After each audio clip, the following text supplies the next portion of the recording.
आज हम ईद से पहले जो ईद के चंद ज़रूरी चीज़ें होती हैं, अपना सामान तैयार करके रखना और चीज़ें तैयार करना, आज हम वो करेंगे। हमने किस तरह से अपना जो है धनिया, पुदीना, प्याज, टमाटर सब कुछ किस तरह से तैयार करना है, सबसे पहले हम वो करेंगे। सबसे पहले हम धनिया जो है, धनिया और पुदीना, क्योंकि ये साफ़ करने में, धोने में, काटने में बहुत टाइम लग जाता है, हम वो लेंगे। मेरे पास धनिया आप देख सकते हैं कि वो इतना ख़राब नहीं है, उसमें ख़राब पत्ते भी नहीं हैं, नहीं तो ज़्यादा टाइम लगता है, इसलिए मेरे पास साफ़ है। इसमें जो ख़राब हिस्से है, जो ख़राब पत्ते हैं वो मैं निकाल लूँगी। धनिया अच्छे से साफ़ करके फिर हम इसे धो लेंगे और काटने से पहले हम इसे धोएंगे। अब हम कुछ जो होते हैं हम इसकी डंडियाँ अलग कर देंगे और नीचे का पोर्शन अलग कर देंगे। कुछ लोग होते हैं वो सिर्फ पत्ते इस्तेमाल करते हैं और डंडियाँ इस्तेमाल नहीं करते हैं, वो अलग कर देते हैं। अगर आप भी ऐसा करते हैं तो ये डंडियाँ फेंकने की ज़रूरत नहीं होती। हम इन्हें चटनी में या जिस सालन भून रहे होते हैं उसमें बारीक काट के डाल दें तो ये मिक्स हो जाता है, लेकिन इसका टेस्ट उसमें बहुत अच्छा आता है। अब हम धनिया साफ़ कर लेंगे। धनिया साफ़ करके हम धोने के लिए रख देंगे। अब हम पुदीना भी साफ़ कर लेंगे। पुदीना धनिया से बिल्कुल डिफरेंट तरीके से साफ़ होता है। जो करते हैं उन्हें बहुत अच्छी तरह से मालूम होगा, क्योंकि इसकी डंडियाँ सख्त होती हैं। हम सिर्फ इसके पत्ते इस्तेमाल करते हैं, डंडियाँ हम इस्तेमाल नहीं कर सकते। इसलिए पुदीने के पत्ते हम डंडियों से अलग कर लेंगे धोने के लिए। धनिया और पुदीना इसमें बहुत ज़्यादा मिट्टी होती है और इसे बार बार धोने की ज़रूरत होती है, इसलिए बहुत बेहतर होता है कि हम अपने ये सारे काम ईद से चंद दिन पहले, 1, 2, 3, हो सके तो 4-5 दिन पहले हम मुकम्मल करके रख सकते हैं। इससे हमारे ईद के दिन बहुत अच्छे गुजरते हैं। अब हम धनिया और पुदीने को धो लेंगे।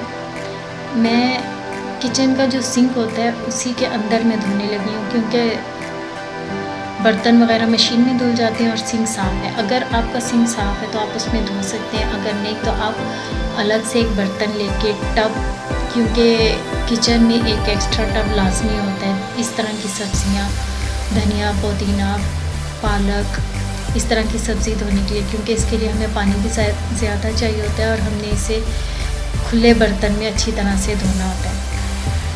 अब हम पुदीना भी धो लेंगे। आप देख लें कि धनिया जो है वो काफ़ी साफ़ है, उसमें कोई मिट्टी नहीं थी या एक्स्ट्रा कोई उसमें नहीं था कि वो बहुत ज़्यादा गंदा होता, लेकिन उसके बावजूद भी हम इसे 3 से 4 मरतबा लाजमी धोएंगे, क्योंकि पत्तों के साथ जो मिट्टी या जो कीड़े मकोड़े चिपके हुए होते हैं वो बार बार धोने से ही निकलते हैं।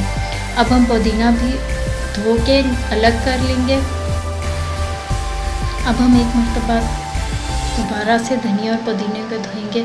ये हमारी सेकंड टाइम है और इसी तरह हम दोबारा तीसरी मरतबा भी इसे धोएंगे ताकि अच्छी तरह से साफ़ हो जाए। आप धनिया और पुदीने को बहुत ही हल्के हाथ से मसल के साफ़ कर सकते हैं, और इसी तरीके से बहुत ज़्यादा अगर आप ज़ोर से करेंगे तो ये पत्ते टूट जाएंगे और ख़राब हो जाएंगे, यानी कि तो हल्के हाथ से हम इन्हें आहिस्ता आहिस्ता रब करें। ये सब आप तैयार करके फ्रिज में रखें और 1 महीने तक आराम से इसे इस्तेमाल कर सकते हैं, बिल्कुल भी ख़राब नहीं होगा। धनिया को अच्छे से धोने के बाद हम इसे कपड़े पे डाल देंगे। मलमल का कपड़ा हो या इस तरह का कोई कपड़ा लॉन का, उसके ऊपर जल्दी ये सूख जाएगा। मेरे पास किचन टॉवल है, मैं उसके ऊपर डाल दूँगी। एक साइड पर पुदीना और दूसरी साइड पर मैं धनिया जो है वो सूखने के लिए रख दूँगी, और इसी कपड़े से मैं इसे कवर कर दूँगी ताकि इस पर मिट्टी और डस्ट ना पड़े और थोड़ी देर में इसका पानी खुश्क हो जाए। जब तक इनका पानी खुश्क होता है तब तक हम अपनी बाकी की सब्ज़ी जो है वो तैयार कर लेते हैं। सबसे पहले हम प्याज छील लेंगे।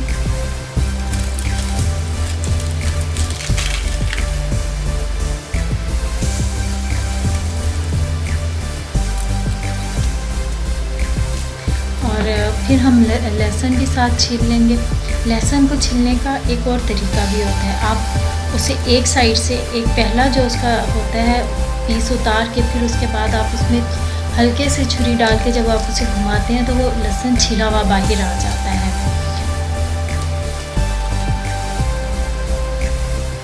इसी तरह से हम सारा लहसुन जो है छील लेंगे और जो ख़राब है उसको हम बाद में काट कर साफ़ कर लेंगे या फेंक देंगे। अब हम अदरक भी छील लेंगे। अदरक को हम आहिस्ता आहिस्ता छुरी की मदद से उसके ऊपर से रब करेंगे, बल्कि हम उसको काटेंगे नहीं कि उस तरह से बहुत ज़्यादा अदरक ज़ाया होती है। अदरक को छीलने के बाद अब हम सारी सब्ज़ी धो लेंगे और धोने के बाद हम इसे काटेंगे और जो हमने ब्लेंड करके रखनी होगी हम उसे ग्राइंड करेंगे। अब प्याज हम काट लेंगे, हमें जिस तरह से चाहिए होगा बारीक मोटा हम उसी तरह से काटेंगे।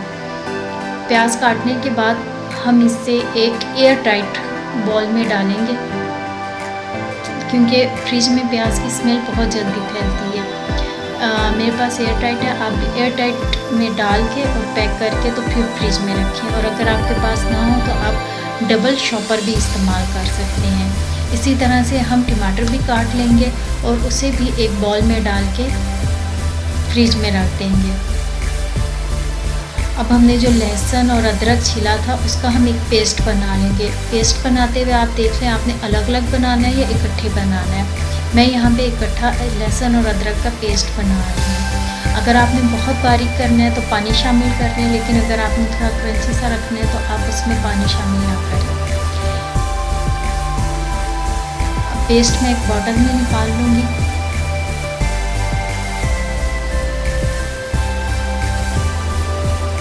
आप अपने ज़रूरत के मुताबिक कम या ज़्यादा चीज़ें जितनी आपने बना कर रखनी है उस तरह से बना कर रख सकते हैं और इस तरह से तैयार की हुई चीज़ें एक हफ़्ते तक ख़राब नहीं होती हैं। अब हम और प्याज जो हमने चॉप करके रखना है हम वो भी कर लेंगे और वो भी एयर टाइट जार में हम डाल के तो रखेंगे, ताकि इनकी स्मेल जो है बहुत ज़्यादा ना फैले। और टमाटर जो है हमने वो भी जो उनसे हमने चॉप करने हैं वो डाल लेंगे और उसकी एक टमाटो प्यूरी बना लेंगे। अब इसे भी हम एक कंटेनर में डाल के रख लेंगे।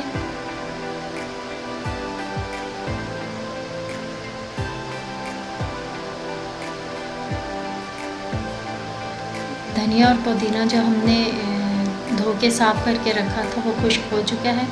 अब उसे मैं एक बॉल में निकाल लूँगी, लेकिन अगर आपके पास नहीं है तो मैं आपको बता दूँ, आप एक अखबार ले लें, लेकिन इंग्लिश अखबार होना चाहिए। इंग्लिश अखबार में आप इसको फ़ोल्ड करें अच्छी तरह से पैक करके और आप शॉपर में डाल के फ्रिज में रख दें। ये 1 महीने तक बिल्कुल भी ख़राब नहीं होता। मैं यहाँ पे किचन पेपर यूज़ कर रही हूँ।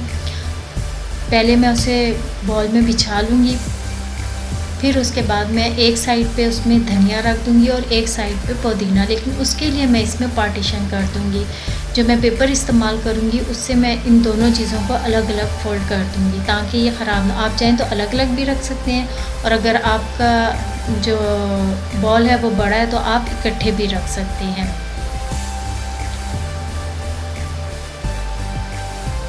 आप देख रहे हैं मैंने दोनों को अलग अलग पार्टीशन में कर दिया और ऊपर से मैं दोबारा जो है पेपर रख कर उन्हें फ़ोल्ड कर दूँगी और इसे बंद कर दूँगी। ये 1 महीने से 1.5 महीने तक बिल्कुल ख़राब नहीं होता। अब हम हरी मिर्च भी ले लेंगे, उसके डंडियाँ रिमूव कर लेंगे और उसे धो के आप रखना चाहें ऐसे रख लें, आपने काट के रखना है आप उस तरह से रख लें। धनिया, पुदीना, हरी मिर्च हमारे पास तैयार है। अब हम ऐसा करेंगे कि हम चटनी भी पहले से ही बना कर रख लेंगे, ताकि हमें उसके लिए बार बार जो है मेहनत ना करनी पड़े और हमारा काम इजी हो जाए। गोश्त की तैयारी में और बांटने में और दूसरी चीज़ों में हमारे पास इतना टाइम नहीं होता कि हम ये सब काम उसी एक दिन कर सकें। चटनी बना कर रखने के लिए मैं 2 लहसुन लूँगी, 8 से 10 हरी मिर्च लूँगी, धनिया और पुदीना हस्बे ज़रूरत मैं उसमें शामिल करूँगी और 1 चम्मच नमक की डाल के मैं इसको ब्लेंड कर लूँगी। साथ में इसमें थोड़ा पानी भी डालूँगी ताकि ये अच्छे से मिक्स हो जाए।